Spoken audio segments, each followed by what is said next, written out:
साथ है जननायक जनता पार्टी के युवा मोर्चे के अध्यक्ष दिग्विजय चौटाला जी खास बातचीत में। चौटाला साहब बहुत बहुत स्वागत है हरियाणा न्यूज 24 पे। जी धन्यवाद लांबा साहब। चौटाला साहब, आजकल आप अपना कार्यक्रम चला रहे हैं, हर गांव तक पहुंचने की आपकी मुहिम है, लोगों को जोड़ने का, एकजुट करने का काम कर रहे हैं लगातार, और विशेष रूप से युवा वर्ग को जोड़ने का काम तो आप कई बार भी कर चुके हैं। पहले भी आपके अनेक जो अभियान चले हैं और अब एक और नया अभियान लेके चल रहे हैं। कैसा जन समर्थन मिल रहा है? कैसी जो उम्मीद आपने लगाई थी, क्या लगता है कि उस हिसाब से आपका समर्थन मिल रहा है लोगों का, युवाओं का? निश्चित तौर पर लांबा साहब, मैंने जो उम्मीद की थी उससे ज्यादा जन समर्थन, उससे ज्यादा विश्वास लोगों का। और तपती हुई गर्मी में, जबकि 47 डिग्री 48 डिग्री टेम्परेचर है जब आप फील्ड में निकल जाते हैं लास्ट हरियाणा के अंतिम छोर में, और इतनी गर्मी होने के बावजूद भरी दोपहरी के अंदर भी लोग बाहर निकल करके आ रहे हैं, हमारी बात सुन रहे हैं लोग। सबसे इंपॉर्टेंट जो जानना है इस कार्यक्रम में और अन्य कार्यक्रमों में अंतर क्या है जी, कि हमने टू वे कम्युनिकेशन, कि हम सिर्फ अपनी बात रखने के लिए गांव में नहीं जा रहे, बल्कि गांव के लोगों की, गरीब, किसान, मजदूर, नौजवान, कर्मचारी, व्यापारी, कोई भी वहां गांव में हमें मिलने वाला है, 36 बिरादरी के लोगों की बात सुनने भी जा रहे हैं जी। तो उससे बहुत कुछ सीखने को मिल रहा है। पार्टी की पॉलिसीज भविष्य में कैसे तैयार करनी है, इसके लिए माननीय दुष्यंत सिंह चौटाला जी को वो रोड मैप तैयार करके देना अगले 6 महीनों में।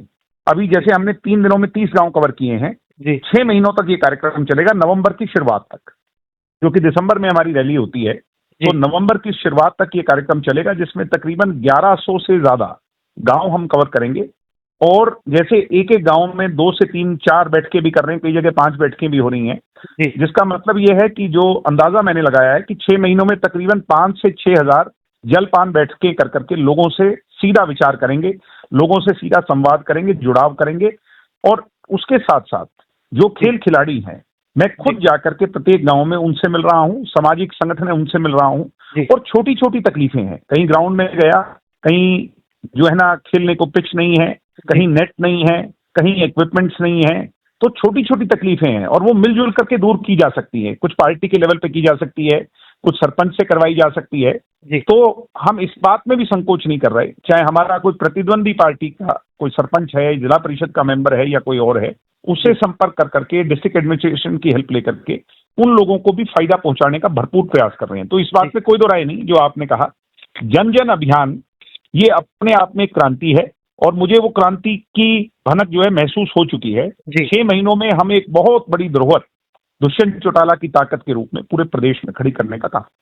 चौटाला साहब, आपने SYL का मुद्दा उठाया क्योंकि हरियाणा में भी भीषण गर्मी है।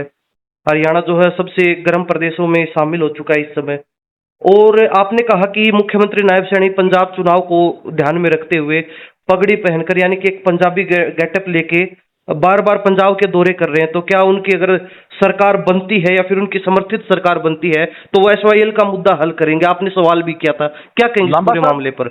लांबा साहब, पगड़ी एक जिम्मेवारी के साथ आती है जी। जैसे घर का एक बड़ा बेटा जो पगड़ी पहनता है, नेचुरली मुख्यमंत्री राजा है प्रदेश के, और उनके सिर पर पगड़ी सजती भी है, इसमें कोई दो राय नहीं, उनको पगड़ी पहननी चाहिए। मैं इस बात के लिए उन्हें शुभकामनाएं देता हूं। मगर जैसे अंग्रेजी में कहावत है कि every throne comes with responsibility, जो आपके सिर पे ताज है वो एक जिम्मेवारी के साथ आता है। आपकी जिम्मेवारी है 2.5 करोड़ लोग, और विशेष तौर पर लांबा साहब जिस इलाके से आप आते हैं जी, उस हरियाणा को आज सबसे बड़ी आवश्यकता है तो पानी की है, उसके खेत को। और उसके लिए एक ही चारा है कि सतलुज यमुना लिंक नहर का पानी पंजाब से हमारा हक लिया जाए। मैं चाहता हूं कि पंजाब में जो हमारे माननीय मुख्यमंत्री नायब सिंह जी वोट मांग रहे हैं, अगर इनके वोट से, देखो जनता ने तय करना है, मैं और आप तय नहीं कर सकते, अगर इनकी सरकार या जैसे सरकार में हिस्सेदारी या भागीदारी कल को आती है, क्या ये अपने मैनिफेस्टो में, पंजाब बीजेपी के मैनिफेस्टो में इस बात को शामिल करेंगे कि वो हरियाणा को एक एक बूंद उसके हक का पानी देने का काम जब सरकार आती है या सरकार में साझा होता है तो वो ऐसा कहेंगे। अन्यथा वो इस बात को क्लेरिफाई करें कि वो SYL के पक्ष में है या नहीं है। अगर पंजाब बीजेपी SYL के पक्ष में नहीं है तो हरियाणा का तामा जहां लाव लश्कर लेकर के पंजाब में घूमना, हरियाणा के टैक्स पेयर्स का पैसा लेकर के पंजाब में जाना और हरियाणा के लोगों की जन भावना के खिलाफ प्रचार करना, मैं मानता हूं कि फिर ये मुख्यमंत्री की जिम्मेवारी होगी।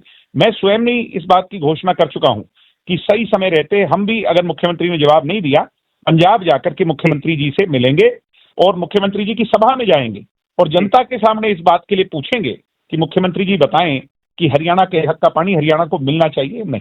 जी।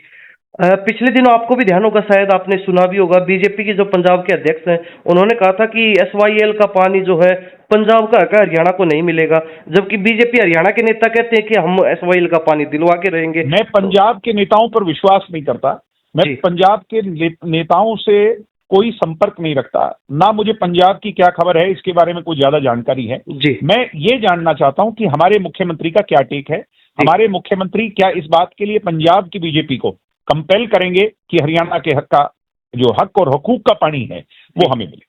अभी आपने एचपीएससी का भी मुद्दा उठाया, लगातार ये चर्चाएं चल रही हैं कि बाहरी युवाओं को मौका दिया जा रहा है, हरियाणा के युवाओं को काटा जा रहा है एक तरीके से नौकरियों में, क्या कहेंगे? आपने भी मुद्दा उठाया जोर शोर से, समर्थन भी देके आए आप अपना। इस बात में कोई दो राय नहीं कि आज सबसे बड़ा स्कैम हरियाणा में हुआ है तो वो एचपीएससी में हुआ है। आलोक वर्मा जब से चेयरमैन बने हैं 35% का जब से कानून लेकर के आए हैं, इससे 3500 से ज्यादा रिक्त पद रह गए, यानी विच मीन 60% रिक्त पद और सिर्फ 40% पद पर भरे गए। जो 40% पद भरे गए उसके अंदर भी मान के चलो कि 60 to 70% बच्चों बाहर के लगी। मुख्यमंत्री एक बात कहते हैं कि कोई कहीं का भी नौकरी लगे, कोई कहीं का भी नौकरी लगे, मगर हरियाणा के बच्चे भी तो बाहर नौकरी लग रहे हैं। मैं मुख्यमंत्री जी से कहूंगा कि इस पर व्हाइट पेपर जारी होना चाहिए। जहां तक मेरी जानकारी है, राजस्थान, उत्तर प्रदेश, जो आपका पड़ोसी राज्य है पंजाब और दिल्ली, इनमें किसी भी प्रांत में 0.1% भी हरियाणवियों को नौकरी नहीं मिली। कोई भी अगर प्रूफ अगर मुख्यमंत्री जी हरियाणा की जनता के सामने रखें। और मैं एक बात और आपसे सवाल पे सवाल रखना चाहता हूं मुख्यमंत्री जी को आपके माध्यम से कि अगर हरियाणा के बच्चे बाहर जाकर के नौकरी ले पा रहे हैं, मैं आपकी बात मान लेता हूं, तो इसका मतलब वो लायक बच्चे हैं, और लायक बच्चों को आप बाहर क्यों भेज रहे हैं? उन्हें हरियाणा में नौकरी क्यों नहीं दे रहे? एक तरफ आपके एचपीएससी के चेयरमैन कहते हैं कि ये बच्चे लायक ही नहीं है, अगर वो लायक नहीं है तो वो दूसरे प्रदेश में नौकरी कैसे पा रहे हैं? यानी सेल्फ कॉन्ट्राडिक्टरी स्टेटमेंट। ये लोग फंस चुके हैं और बहुत जल्द इनको इस सारी बातों का जवाब जरूर देना पड़ेगा। जी, आपका जो हिसार का विवाद लंबे समय से चला रहा है, फिलहाल हाईकोर्ट में विचाराधीन है, क्या लगता है क्या कुछ होगा, न्याय मिलेगा नहीं मिलेगा? माननीय उच्च न्यायालय में जब कोई बात हो उस पर राजनीतिक टिप्पणी या कोई भी किसी तरह की टिप्पणी करना वो गलत होगा।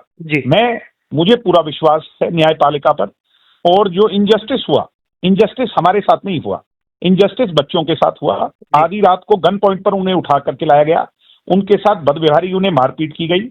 एक छोटी 12-13 साल की बच्ची के पैर पर पैर रख करके डीवीआर उतारा गया, जाति सूचक गालियां दी गई। बहुत गलत हुआ है।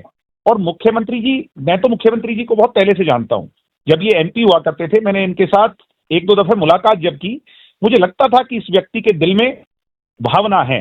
अमूमन बीजेपी के लोगों में, आरएसएस के लोगों में भावना नहीं होती, भाव नहीं होते, मगर 1.5 साल में मैंने इनका रुख और रवैया जो बदलते देखा है, अब ऐसे लगता है कि ये दिल भी पत्थर का है, ये इस दिल में कोई भावना नहीं हरियाणा प्रदेश के लिए। एक दलित बेटी के साथ, एक गरीब घर के छोटे से लड़के के साथ, एक सैनी समाज जो इनका खुद का समाज है उनके साथ, कहीं पंजाबी समुदाय के लड़के के साथ, यानी ये तो किसी को बख्श ही नहीं रहे। ये लोग तो बिल्कुल हार्डकोर, जैसे किसी क्रिमिनल के साथ, टेररिस्ट के साथ व्यवहार करते हैं, वैसा स्टूडेंट्स के साथ कर रहे हैं।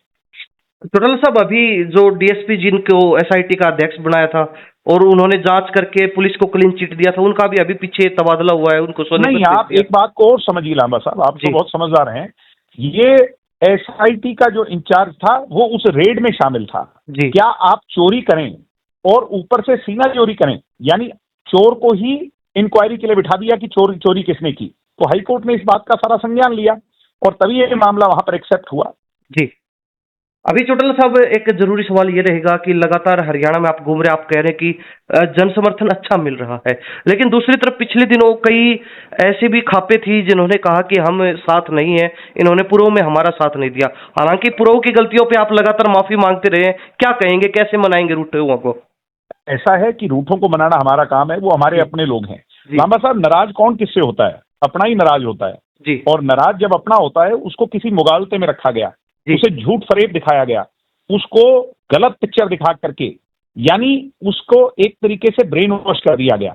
आज वो लोग कहाँ हैं जिनने ब्रेन वॉश किया? वो 37 सीट पे रह गए। जो लोग ये कहते थे कि 70 सीट पर आएंगे, वो आज खुद एक्सपोज हो गए। इसलिए हरियाणा की जनता और विशेष तौर पर सम्माननीय खाप पंचायतें जो हमारे इलाके के, हमारे हरियाणा की सिरमौर हैं, मैं उनका सदैव सम्मान करता हूं। जी। जो कोई भी हमारे से नाराज है या किसी कारणवश जो भ्रमित है, हम उसे मनाने का, समझाने का प्रयास करते रहेंगे। अपने किसान भाइयों का जी। जो है ना सदैव सम्मान करते हैं और भविष्य में भी करेंगे। मान के चले माफीनामा कबूल होगा जेजेपी पार्टी का? नहीं, ऐसा है कि माफीनामा अपनों से, अपने से बड़ों से, अपने सम्माननीय जो लोग होते हैं उनसे सदैव सिर झुका करके उनके जी। सम्मान में बात की जाती है और सदैव हम उनके सम्मान में और उनकी जो जो पगड़ी है उसकी शान में बात करेंगे। जी, एक सवाल, आखिरी सवाल आपसे रहेगा। अभी हमने भी वो मुद्दा उठाया था, कहते कि दुष्यंत चौटाला पर किसान विरोधी होने का ठप्पा लगाया गया क्योंकि वो उस समय चलो गठबंधन में थे बीजेपी के साथ, लेकिन उसी समय एक और राजनीतिक परिवार है चौधरी वीरेंद्र सिंह का परिवार, वो भी पूरा परिवार बीजेपी में था। उन्होंने भी जो है तीनों कृषि कानूनों का समर्थन किया था, उनके बेटे सांसद थे, उन्होंने उनके पक्ष में हस्ताक्षर भी किए थे। और आज कांग्रेस में जाने के बाद कहते कि वो किसान हितैषी हो गए, लेकिन दुष्यंत चौटाला आज भी किसान विरोधी है। विरोध उसी का होता है जो जिंदा होता है, मुर्दों का कोई विरोध नहीं होता। जी। तो मैं तो इतना ही कहूंगा कि जिन लोगों के बारे में आप चर्चा कर रहे हैं, दे डोंट मैटर, और तभी ये लोग कहीं चले जाएं, किसी के आगे पापड़ बेल लें जी। या दाढ़ी बढ़ा लें, इन जी। चीजों से कोई फर्क नहीं पड़ेगा। जिंदा नस्लों का विरोध भी होता है, उनका सपोर्ट भी होता है। कभी हमें सपोर्ट मिला, कभी हमारा विरोध हुआ। हम सभी हरियाणा की जनता के आदेश को, जी। सदैव उसके मैंडेट को सिर पर रखते हैं और भविष्य में भी रखेंगे। हमें उम्मीद है कि हम बहुत मजबूती से कमबैक करेंगे। छत्तीस बिरादरी, हर वर्ग की आवाज भविष्य में हम बढ़ेंगे और आज विपक्ष की भूमिका में प्राइम मोस्ट जो जिम्मेवारी है उसको अगले 3 साल निभाएंगे। आपका अभियान नवंबर तक चल रहा है, तो मान के चले दिसंबर में बड़ा बदलाव हरियाणा में देखने को मिलेगा।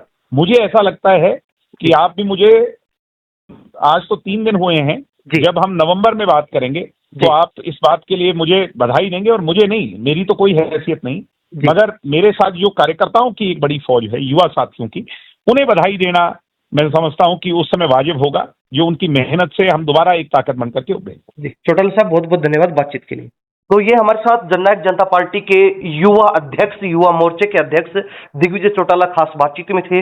हर मुद्दे पर इनसे बातचीत की, जिस तरीके से इन्होंने जो मुद्दे विपक्ष में रहते हुए उठाए हैं, जो अभियान ये लेकर चल रहे हैं, किस तरीके से जन समर्थन मिलेगा, किस तरीके से रूटों को मनाएंगे, हर सवाल जो है इनसे पूछा और जवाब जानने की कोशिश की। इस बारे में आप क्या सोचते हैं, कमेंट के माध्यम से जरूर लिखिए। इन्हीं सब बातों के साथ मैं प्रिंस लांबा, और देखते रहिए हरियाणा न्यूज़ 24।